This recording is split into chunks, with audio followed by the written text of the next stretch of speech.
감사합니다. 할렐루야. 하나님 살아계십니다. 살아계신 그 하나님의 은혜와 평강과 축복이 우리 모두 가운데 넘쳐나게 되기를 주의 이름으로 축복합니다. 폴 틸리라고 하는 신학자가 있는데요. 그 신학자의 Seeking of Foundation이라고 하는 흔들리는 터전이라고 하는 책이 있습니다. 신학교 때 폴 틸리 수업을 듣느냐고 읽을 때는 저게 무슨 소린가 했는데 박사과정 공부하면서 다시 이제 그 책을 읽게 되면서 깊은 감동이 있었던 책을 좀 소개하면서 말씀을 시작하려고 합니다. 이 흔들리는 터전이라고 하는 책 가운데 폴 틸리는 두 가지 질서가 세상에 존재하고 있다. 하나는 인간적이고 역사적이고 정치적인 질서 안에 우리가 살아가고 있는데 여기에는 살아남, 죽음, 또 죄, 벌, 그리고 유한성, 또 죄, 그리고 벌의 질서 이런 것들이 우리 안에 있다. 또 세상이 얘기하는 소위 약육강식 이런 것도 이 세상의 질서 안에 있다. 이렇게 이야기하면서 두 번째는 역사적 질서를 넘어서는 하나님의 질서가 이 세상에 있다 하는 것을 이야기합니다. 하나님의 질서를 이야기하며 파라독스하다, 역설적이다 이런 이야기를 하죠. 강자가 있고 약자가 있습니다. 세상의 질서는 강자는 강해지고 약자는 고생하는 게 세상의 질서인데 하나님의 질서는 때로 약자를 통해서 강자를 부끄럽게 한다 이야기하죠. 어떤 세상의 질서는 아는 자들이 이기고 무지한 자들이 지는 것 같은데 때로는 무지한 자들을 들어서 지식이 있는 자들을 부끄럽게 하죠. 가진 자와 못 가진 자, 가진 자가 당연히 행복한 것 같은데 하나님의 나라의 질서 속에는 오히려 못 가진 자들은 행복하고 가진 자들이 불안해하는 일들이 일어나게 된다는 겁니다. 하나님의 질서 속에는 건강한 자들이 오히려 가난한 병든 자들로부터 병든 자들이 하나님께서 주시는 위로 또 그리고 그 은혜 속에서 감사하는 것들을 경험하게 하는 역설적 진리, 이걸 하나님의 질서다라고 이렇게 이야기합니다. 하나님의 질서를 가능하게 하는 일이 뭘까? 은혜죠. 은총이죠. 우리가 흔히 사랑 주는 것이라고 그렇게 이야기하죠. 이해하는 것이라고, 믿어주는 것이라고 이야기합니다. 함께 죽는 것이라고 이야기하고 함께 고생하는 것이라고 이야기합니다. 거기에는 굉장히 힘든 여정이 들어있지만 이 여정들을 통해서 놀라운 것은 사람이 살아나게 되고 의롭다 하게 되고 거룩하게 되어지는 살아나는 역사가 일어나게 되는 거죠. 오늘 종료주일 예수님이 돌아가시게 되는 그런 그 한 주간을 우리가 지나고 금요일에 예수님이 이제 십자가에서 죽으시는 사건이 우리에게 있습니다. 제일 먼저 반응은 이런 거 아닐까요? 웬일일까 하는 겁니다. 웬일일까? 어찌 이런 일이 일어날 수 있을까 하는 겁니다. 강도들의 비난도 듣습니다. 또 사람들의 비난도 듣습니다. 그리고 비난을 넘어 조롱도 하기도 합니다. 조롱받는 그 일들, 육체적으로만 고난을 받는 게 아니라 정신적으로도 영적으로도 굉장히 깊은 고난을 경험하게 됩니다. 예수님이 그러셔야 될 분일까 하는 생각을 해보면 더 기가 막힌 일들이 일어나죠. 예수님을 생각해 보면 예수님은 불과 며칠 전에 죽은 나사로에게 일어나라 명령하셨던 분입니다. 그리고 장사된 지 나흘이나 지난 나사로가 무덤에서 걸어 나오는 능력이 있는 분입니다. 제자들이 바닷 가운데 한가운데 풍랑 가운데 있을 때 그 제자들의 요청을 따라서 바다를 향해서 바람을 향해서 멈춰라 명령했을 때 바람도 순종하고 받아도 순종했던 능력이 있는 분입니다.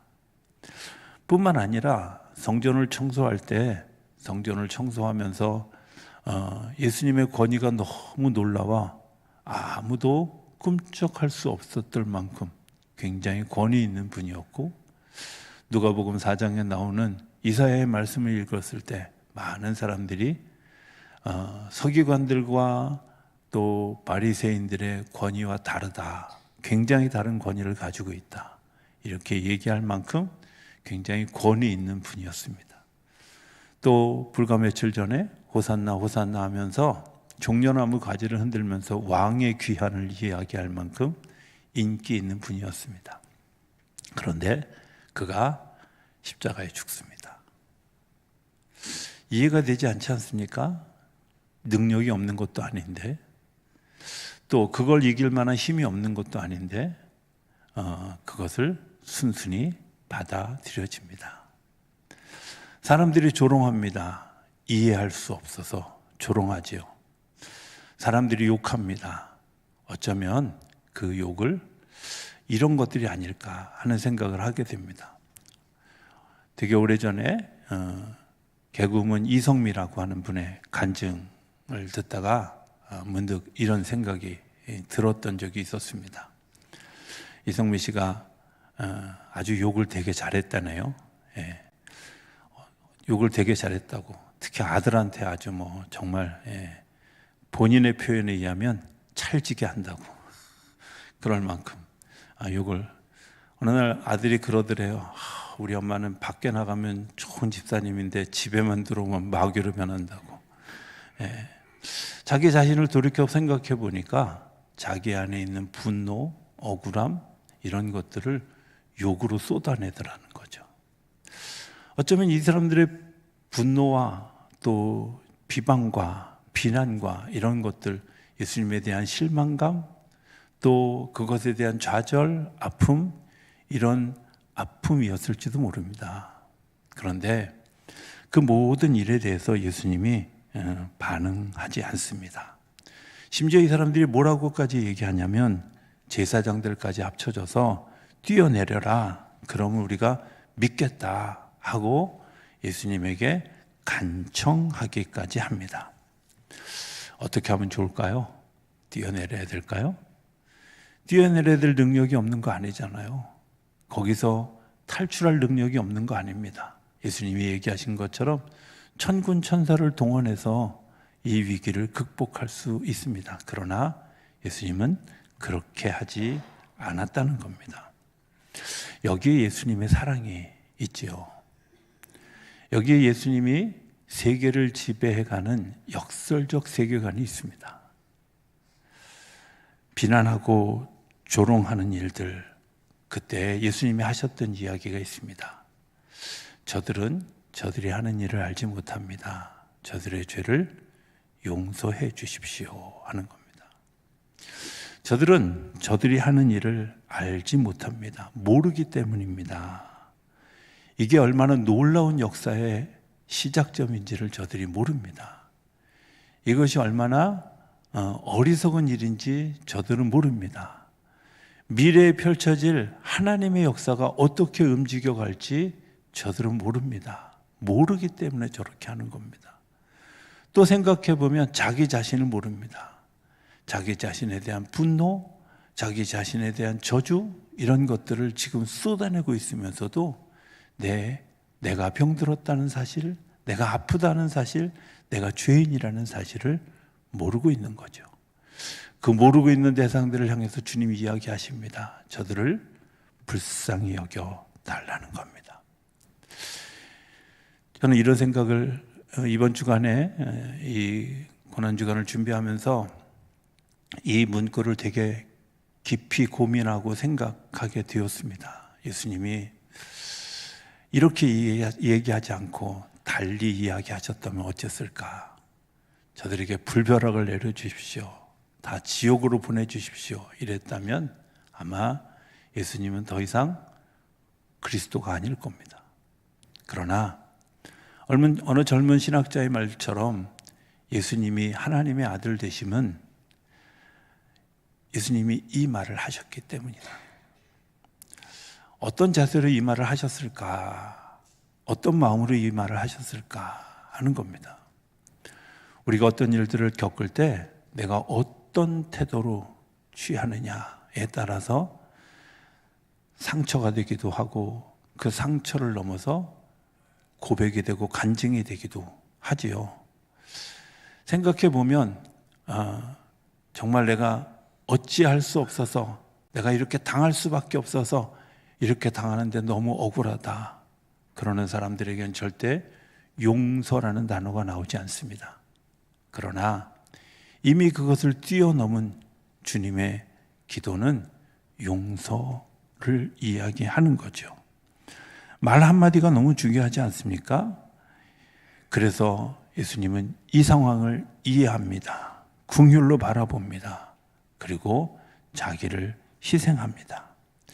내가 이렇게 그냥 순응하게 되면 나약한 자가 되고 초라한 자가 되고 무능한 자가 될 것이다, 이렇게 생각하지만, 그리고 자기의 권세와 명예가 다 추락할 것 같이 생각이 되어지지만, 주님은 그 모든 것을 안고 용서를 택하십니다. 이게 사랑의 능력이죠. 이것 때문에 구원받는 역사가 일어나게 되어졌다는 겁니다. 때로는 우리에게 그런 무리한 요구를 받게 될 때가 있죠. 믿음의 능력을 보여줘. 우리에게 능력이 없어서가 아니라 능력이 있음에도 불구하고 사랑하기 때문에 용서하는 일들.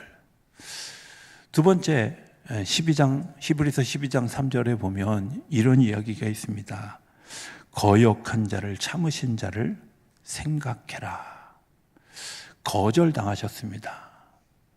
제가 즐겨 부르는 그런 그 찬양 가운데, CCM 찬양 가운데 모든 능력과 모든 권세라고 하는 그런 찬양이 있는데, 후렴구에 보면 거절당하신 예수님을 영어 그 찬양에는 reject alone이라고, 홀로 거절당하셨다는 거예요. 리젝 당하셨다는 거예요. 예수님이 세상에 와서 세상을 구원하기 위해 했는데, 구원하기 위해 오셨는데, 구원하기 위해 오신 예수님을 리젝 시켰다는 거예요. 홀로, 혼자만, 모든 사람들이 합해서. 그런데 주님이 그 일에 대해서 깊이 참으셨다는 거예요. 인내하셨다는 거예요. 왜? 뒤에 되어질 일을 하시기 때문에, 뒤에 펼쳐질 역사를 기대하고 계시기 때문에 참는 거죠. 부모들이 자녀를 통해서 자녀들의 그 때로는 이해할 수 없는 그런 행동들에 대해서 참지요. 참은 것 때문에 자녀가 온전히 세워지는 때가 얼마나 많이 있는지요. 더 깊이 참고 더 오래 기다릴수록 하나님의 역사가 더 크고 놀랍다는 사실을 우리가 너무나 잘 알지 않습니까? 우리가 잘 아는 누가복음 15장에 나오는 탕자의 비유라고 하는 그 비유 가운데 보면, 아들을 아들 되게 하는데 아버지가 얼마나 참으셨을까 생각해 봅니다. 얼마나 못된 아들이에요. 죽지도 않은 아버지의 유산을 달라고 하고 자기 마음대로 그 돈을 다 쓰고 돌아올 때도 결코 깨끗한 마음으로, 순수한 마음으로 돌아오지 않았습니다. 좀 나쁘게 얘기하면 아주 얍삽하고 잔게 있는 모습으로 돌아오죠. 먹을 것이 없어서 먹을 것 때문에 돌아옵니다. 순수한 동기로 돌아오지 않습니다. 어쩌면 내가 이렇게 가도 아버지가 나를 받아주실 거야, 이런 잔꾀가 있었을지도 모릅니다. 그런데 아버지는 그 아들을 안았습니다. 안았다고 하는 말은 모든 것을 용서해 준 것뿐만 아니라 지금까지 참은 것도 참는 것에 참는 것을 더하는 일들을 하신 거죠. 그리고 이야기합니다. 너 내 아들이야. 둘째 아들이 진짜 아들 되어진 것은 아마 그 순간부터 시작되어졌을 거라고 생각이 되어집니다. 우리는 흔히 생각할 때 내가 많이 굉장히 쓸모가 있어서 주님이 나를 사랑하신다. 아니요. 사실은 아무 쓸모 없어도 주님은 한 가지만, 그 아버지처럼 아들이 돌아왔다는 것만 보고 참으시고 받아들이시고 우리를 세우신다고 하는 거죠. 또 하나, 불신을 참으셨죠. 불신을 참는데 우리가 믿지 못하는 일들, 믿지 못하는 것 때문에 겪는 어려움들이 얼마나 많이 있어요. 마태복음 3장 14절 이후에 보면 예수님이 세례 받으시는 장면이 나옵니다. 세례 받으시는 장면이 나오고 하늘이 열리고 하늘로부터 음성이 들려서 너는 내 사랑하는 이는 내 사랑하는 아들이요 내가 기뻐하는 자다.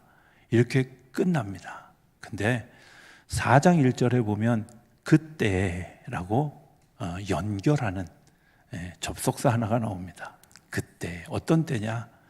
우리가 흔히 하나님으로부터 이런 이야기를 듣습니다. 너 내가 사랑하는 아들이야. 너가 내 사랑하는 딸이야. 내가 너를 기뻐해. 이렇게 얘기하는데 우리가 잘 받아들여지지 않죠. 하나님, 제가 그럴 만한 자격이 없습니다. 그럴 만한 사람이 아닙니다. 하나님 잘못 보신 겁니다. 아니요. 그것을 사단이 시험하는 거죠. 사단이 우리에게 뭐라고 시험하냐면 너 능력 있잖아. 이 돌을 가지고 떡을 만들어서 먹어. 왜 배고프게 그러고 있어?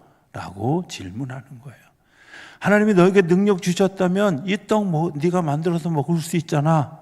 예수님이 능력이 없어서 못하시는 게 아니라 예수님은 더 큰 일들을 보는 거죠. 내가 떡으로만 사는 것이 아니라 하나님의 입으로 나오는 모든 말씀으로 사는 거예요. 내가 오늘 먹고 사는 문제가 중요한 게 아니라 하나님의 뜻을 따라 사는 일이 더 중요하기 때문에 너의 말을 내가 지금 그런 일을 굳이 행할 필요가 없어. 나 혼자 먹을 떡을 위해서 내가 돌 가지고 떡을 만드는. 그럼 이 세상의 돌들이 다 무너지고 나면 우리가 뭐가 남을까요? 주님은 더 큰 것, 더 깊은 것들을 생각하며 그 시험을 이기는 거죠.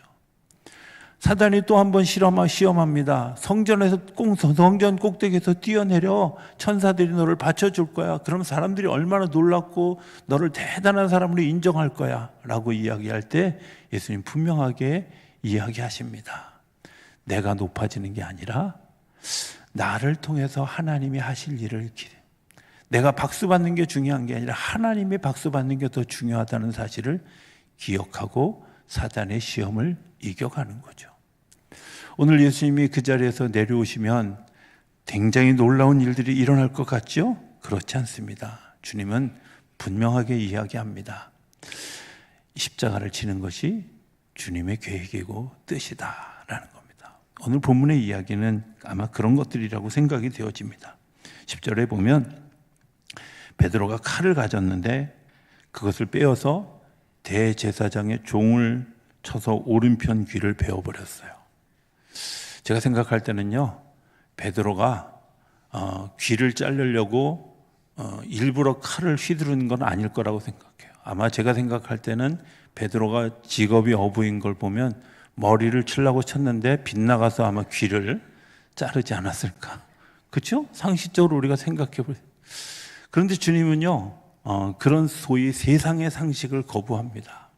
오히려 그의 귀를 고쳐주고 말고의 귀를 고쳐주고 이야기합니다. 마태복음에 보면 이 이야기를 이렇게 이야기합니다. 검으로 일어서는 자는 검으로 망한다. 내 칼집에 칼을 꽂아라. 이렇게 이야기하셔요. 여러분들, 우리 안에 그런 생각들이 너무 가득하죠. 질서대로 가는 겁니다. 하나님의 역설적 역사에 대해서 인정하지 않습니다. 그래서 예수님을 3년이나 따라다닌 베드로가 칼을 휘두르고 사람을 상하게 하고 어떻게든 그것을 저항해서 이겨보려고 하는 일들을 하는 거죠. 그런데 예수님은 그렇게 얘기하지 않고 이렇게 얘기합니다. 아버지께서 주신 잔을 내가 마시지 않겠느냐. 이 일의 시작은 주님으로부터, 하나님으로부터 시작되어졌다는 겁니다. 오늘 내가 죽고 사는 문제가 아니라 이게 누구로부터 왔는지를 주님이 질문하고 계시는 것이죠. 이게 하나님이 내게 맡기신 일, 내게 주어지신 소명, 내가 그것을 따라야 될 그런 그 믿음의 명령들을 내가 지키는 거야. 역설적으로 죽었으나 살아나게 하시고 이해했는데 그 이해한 것들을 통해서 또 다른 사람을 살려가는 일을 주님이 하기를 원하셔서 우리에게 말씀해 주시는 하나님의 능력을 힘입는 거죠. 십자가는 아가페의 사랑을 이야기합니다. 사랑의 본질을 이야기합니다. 사랑의 생명력을 이야기합니다. 세상에서는 약한 자처럼, 무능한 자처럼, 비난받는 자처럼 우리가 살아가는 것 같지만 약한 자가 아니라 궁극적으로 가장 강한 자로 부활되어질 것이고, 무능한 자가 아니라 이 세상에 한 번도 이루어진 적이 없는 부활의 역사를 만들어갈 것이고, 비난받는 자가 아니라 하나님께 영광 돌리는 자가 되어질 것을 믿기 때문에 주님이 나에게 맡겨주신 것을 내가 믿음으로 걸어가는 거죠. 믿음으로 걷는다는 게 뭘까 하는 생각을 해보게 됩니다. 다음 주간에 새벽기도 4시간, 우리 화요일부터 화수목금 4시간 동안 어떤 말씀을 전해야 될까를 계속 고민하고 기도하는데, 지난밤에 이게 도대체 내가 깨 있는 건지 자고 있는 건지 분간이 안 갈 만큼 계속해서 그 말씀을 묵상하는 시간들을 가지게 하셨어요. 그래서 솔직하게 이제 일부에 계셨던 분이 여기 안 계시니까 영상 볼 리도 없으니까 솔직하게 일부는 제가 비몽사몽간이어서 거의 잠을 제대로 못 자서. 근데 주님이 주셨던 마음이 이런 거였어요. 내가 내 인생의 마지막 일주일, 그리고 주님이 마지막으로 경험했던 일주일, 그 차이가 뭘까 하는 거였어요. 주님이 걸어가신 길은 너무 똑같습니다. 그런데 해마다 어쩌면 우리가 새벽기도 하면서 늘 말씀을 묵상합니다. 하나님, 뭐가 좀 달라질까요? 라고 질문했을 때 주님이 물으셨던 질문이 이런 거였습니다. 네가 만약에 마지막 일주일을 지낸다면 너는 어떻게 지나고 예수님은 어떻게 그 일주일을 지나셨을까? 그것이 소망이고 그것이 믿음이고 사랑이라면 주님의 발자취를 좀 다시 한번 되돌아보는 시간이 되어졌으면 좋겠다. 답은 4시간에 새벽 시간에 할 거니까 그거는 이제 여러분들이 그 시간에 오셔서 확인하시면 됩니다. 어찌됐든 고난주간을 지나게 됩니다. 이 주간이 그냥 의미 없는 주간이 아니라 정말 주님의 조롱당하시면서도 믿음으로, 거절당하시면서도 인내로, 그리고 불신 가운데 있는 사람을 향해서도 말씀의 능력으로 이기게 하셨던 그 십자가의 사랑이 오늘 우리를 다시 일으켜 세워 그 어느 때보다도 의미 있는 부활절 아침을 맞이하는, 그러기를 소망하는 우리 모두 가운데 함께하게 되기를 주의 이름으로 축복합니다.